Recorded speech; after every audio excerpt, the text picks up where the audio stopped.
नमस्कार दोस्तों, आज की कहानी है सुहागन एक धोखा पार्ट 2। वह मन ही मन बहुत घबरा रही थी। 2 घंटे बाद शिल्पा की सास कमरे से बाहर निकल कर आई और शिल्पा से बोली, जल्दी से सबके लिए खाना बना दे। अब शिल्पा खाना बनाने लगी। खाना बनकर तैयार हो गया, मगर अभी भी सब कमरे के अंदर बैठे थे। कमरा अंदर से बंद था। लगता है कमरे में मीटिंग चल रही है। लगभग 4 घंटे बाद कमरे खुला। अंदर से सब बाहर आए, मगर सूरज बाहर नहीं आया था। शिल्पा जल्दी से सबके लिए खाना परोसने लगी। सूरज को उसकी बहन बुलाने गई, तब सूरज आया। सबने खाना खा लिया। शिल्पा सबके जूठे बर्तन उठाकर साफ करने रसोई में चली गई। जब वह रसोई का सारा काम खत्म करके सूरज के कपड़े प्रेस करने लगी, जब सूरज के कपड़े प्रेस कर रही थी, तब सूरज आया और शिल्पा को घसीटते हुए बाहर आंगन में ले आया और बोला, उठाए अपने कपड़े और जल्दी से पैक कर ले। तुझे तेरे बाप के घर छोड़ कर आता हूँ। शिल्पा डर के मारे रोने लगी और सूरज की बहन ने सूरज को समझाया, ऐसे करेगा तो इसका बाप तलाक दिला देगा और दहेज सारा वापस लौटाना पड़ेगा। इसे युक्ति लगाकर निकालना पड़ेगा। अभी रुक, थोड़ा समय मौका देखकर इसे निकालेंगे, तब सब इसे ही गलत कहेंगे। अब सूरज के दोस्त अपनी पत्नी सहित मिलने आया। उसने सामने सभी नेकीय ढंग से पेश किया। शिल्पा से भी सूरज बहुत प्यार से बोलने लगा। सूरज शिल्पा को कहने लगा, देखो शिल्पा, तुझसे मिलने कौन आए हैं। प्यार से शिल्पा का हाथ पकड़कर उसे कमरे में ले आया और उसे अपने मित्र फैमिली के पास बैठा। सूरज अपनी माँ से बोला, मम्मी इन सब के लिए नाश्ता ले आओ। सब नाटक चलता रहा जब तक सूरज के मित्र घर पर रहे। अब वह दिन आया जिस दिन की टिकट थी वैष्णो देवी के मंदिर जाने की। सूरज के मित्र भी अपनी पत्नी के संग ले आए थे संग जाने के लिए। सूरज, शिल्पा और सूरज के मित्रगण सब निकले यात्रा पर। यात्रा में सबने दर्शन किए। वापस लौटते समय कुछ दूर चलते ही सूरज के मित्र कहने लगे, हम आगे चलते हैं, तुम आराम से आते रहना, क्योंकि शिल्पा के पाँव में सूजन आ गई थी। उससे चलना मुश्किल हो रहा था। वह धीरे धीरे चल रही थी।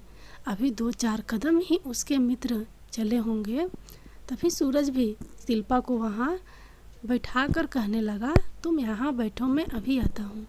मुझे लग रहा है कि दोस्त को चक्कर आ गया है, उसे संभाल कर आता हूँ। तो कहीं मत जाना, यहीं बैठी रहना। सुबह 5 से 6 बजे की बैठी शिल्पा 10 बज गए। इतने घंटे बीत गए मगर सूरज नहीं लौटा था। अब शिल्पा को डर लगने लगा और वह डर कर वहीं बैठे बैठे रोने लगी। आने जाने वाले सभी लोग शिल्पा को देख रहे थे कि क्यों रो रही है।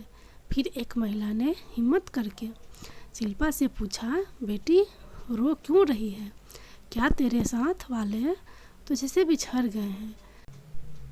शिल्पा ने रोते रोते बोला, हाँ, मेरे पति मुझे यहाँ बैठा कर गए थे, बोल कर गए थे यहीं बैठी रहना, कहीं जाना मत। मैं उनके इंतज़ार में यहीं बैठी हूँ, पर वो अभी तक लौटे नहीं हैं और मेरे पास घर वापस जाने के लिए रुपए भी नहीं है। अब मैं कहाँ जाऊँगी? जिस होटल में ठहरे थे उसका अता पता भी नहीं मालूम।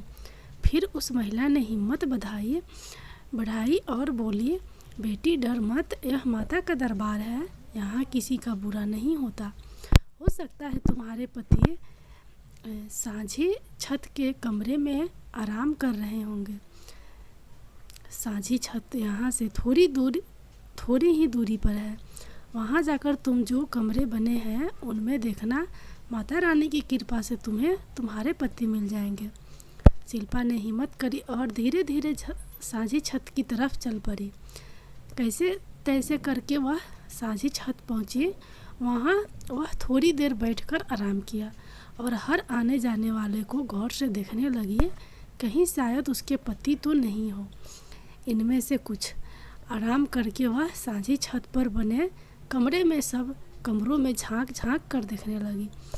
पर उसे ना तो सूरज कहीं दिखा था, ना ही उसके मित्र फैमिली ही नज़र आई थे। अब शिल्पा बेचारी रोती रोती आगे चलने लगी और सोचने लगी, अब कहाँ जाऊँ, घर कैसे पहुँचूँ। फिर उसको याद आया, पापा के दिए गहने तो उसने पहन रखे हैं, इन्हें बेचकर घर लौट जाऊंगी। अब उसको चलते कुछ समय ही हुआ होगा कि उसे एक लड़की जो लगभग 18 से 20 साल की होगी, वह शिल्पा के संग चलने लगी। चलते चलते दोनों ने एक दूसरे को देखा और बातें करने लगे। शिल्पा ने उससे पूछा, तुम अकेले कैसे आई, तुम्हारे संग और कोई नहीं? तब वह लड़की बोली, है ना, मेरा सारा परिवार है मेरे संग। फिर शिल्पा ने पूछा, तो तुम अकेली कैसे आई हो? तब वह लड़की बोली, मेरे मम्मी पापा, भैया भाभी सब लंगर खाने गए हुए हैं। अर्धकुंवारी में तो शिल्पा ने पूछा, फिर तुम नहीं गई खाने लंगर? वह लड़की बोली, मैंने तो कब के खा लिया था लंगर, जब बना था तभी खा लिया था, पर लाइन बहुत बड़ी थी इसलिए भैया भाभी का नंबर नहीं आया, वे अब खा कर फिर आ जाएंगे। ऐसे बातें करते करते शिल्पा और वह लड़की कटरा के नज़दीक पहुंच गए। तब शिल्पा ने उस लड़की से पूछा, तुम अब कहाँ जाओगी? तब वह बोली, मैं होटल में जाऊंगी। शिल्पा ने पूछा, तुम्हें तुम्हारे होटल का ध्यान है क्या? वह बोली, हाँ, मुझे यहाँ के सभी होटल की जानकारी है। शिल्पा उससे कहने लगी, मुझे तो उस होटल का नाम नहीं पता जहाँ मुझे जाना है। तब वह लड़की बोली, तुम चिंता मत करो, माता रानी है ना तुम्हारे साथ, तुम उनके दर्शन करने आई हो, ज़रूर तुम्हें अपने होटल पहुँच जाओगी। इतना कहते ही वह लड़की एक गली की तरफ इशारा करके बोली, देखो तुम्हारा होटल तो आ गया। शिल्पा को तो पहचान में नहीं आ रहा था, इसलिए वह बोली, मुझे तो समझ नहीं आ रहा कौन सा होटल है। तब वह लड़की बोली, तुम्हारा होटल वो सामने 2-3 होटल छोड़कर जो सामने दिख रहा वहीं है। शिल्पा थकी हुई थी, उसे इतना भी ध्यान नहीं रहा कि एक अनजान लड़की को ठीक उसके होटल और उसके कमरे के बारे में सही ज्ञान कैसे हुआ। शिल्पा थोड़ा आगे गई, उसे समझ आ गया अपना होटल। फिर उसकी समझ में कुछ आया, उस लड़की की तरफ देखा, पता नहीं वह लड़की कहाँ गायब हो गई। शिल्पा ने होटल वाले से कमरे की चाबी मांगी। होटल वाले ने कहा, ऊपर आपके कमरे में गेस्ट नहाने धोने के लिए भेजे हैं, आपका कमरा खुला है, चले जाओ। वहाँ पहुँच शिल्पा ने देखा उस कमरे में कुछ लोग तैयार हो रहे थे। काफ़ी समय लगा उनको तैयार होकर नाश्ता पानी करने में। जब वे सब चले गए तो शिल्पा कमरे को बंद करके सो गई।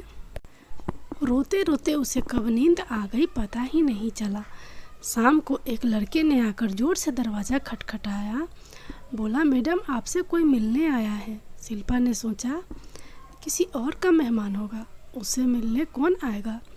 तभी कमरे की खिड़की से सूरज ने झांकते हुए दरवाज़ा खोल, शिल्पा खड़ी होकर दरवाज़ा खोल कर आई। तब सूरज बेड पर आकर लेट गया।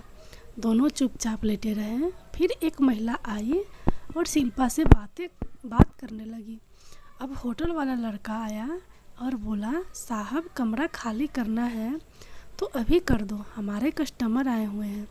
सूरज ने कुछ दूरी पर एक कमरा देखकर वहाँ शिफ्ट कर लिया। रात को शिल्पा और सतीश यानी सूरज खाना खाने गए और लौटकर कमरे में आकर सो गए।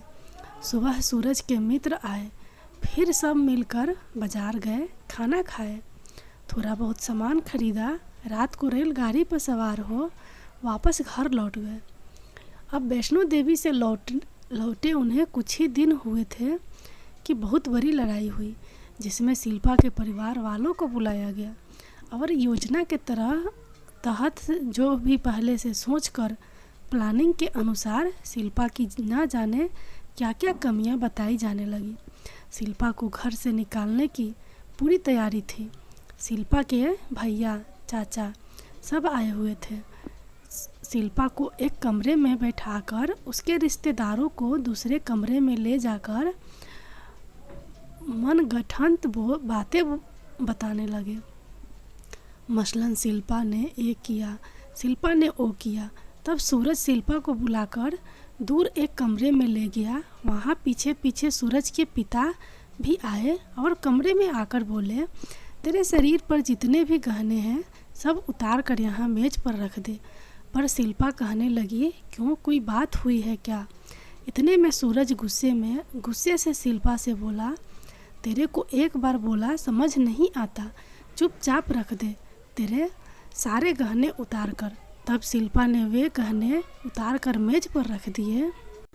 पर शिल्पा को यह समझ नहीं आया क्यों उतरवाए गए गहने, जबकि ये सारे गहने शिल्पा के पिता ने दिए थे शिल्पा को।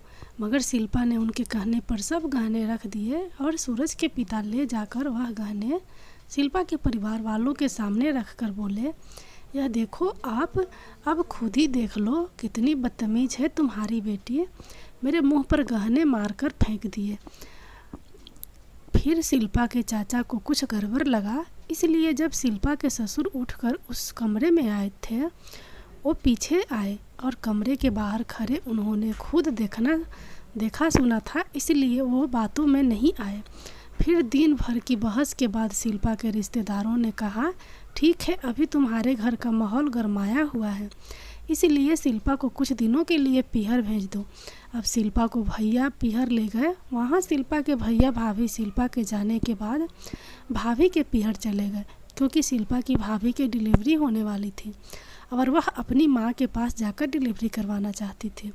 इधर शिल्पा की तबीयत एकदम से ख़राब हो गई थी, आंखें बुरी तरह से सूज गई थी, पूरे शरीर में सूजन होने लगी थी। तो शिल्पा के पिता ने उसे अस्पताल में ले गए। वहाँ डॉक्टर ने उसका चेकअप किया तो बीपी हाई था, उसे बीपी की दवाई दी। तब अगले दिन शिल्पा की बड़ी दीदी कंचन आई और शिल्पा को देखते ही पहचान गई कि यह खुशखबरी है और उन्होंने दवाई बंद करवाया दी। इसके 3-4 दिन बाद ही सूरज वहाँ आया तो उसे इस खुशखबरी बताई। तब सूरज कहता है, अभी घर नहीं जाना, कुछ दिन और यहीं रहो, जब पापा लेने भेजेंगे तब लेने आऊँगा, अभी तो किसी को घर में बताकर नहीं आया। सूरज के एक दोस्त के रिश्तेदार के यहाँ मिलने आए थे सूरज और उसका दोस्त, इसलिए वह घर आया था। अगले दिन सतीश यानी सूरज वापस लौट गया। शिल्पा के भतीजा हुआ, उसकी खुशी में पार्टी रखी। तब सतीश भी आया था और सबके समझाने पर शिल्पा को संग ले गया था। अब शिल्पा के माता पिता को एक काम से रिश्तेदारी में जाना था तो वह 8-10 दिन के लिए चले गए, मगर वापस आने के 1-2 दिन बाद ही वह लड़ाई झगड़ा शुरू कर दिया और सूरज से कहा, इसे छोड़ कर आ। सूरज उनके कहने पर छोड़ने चला गया।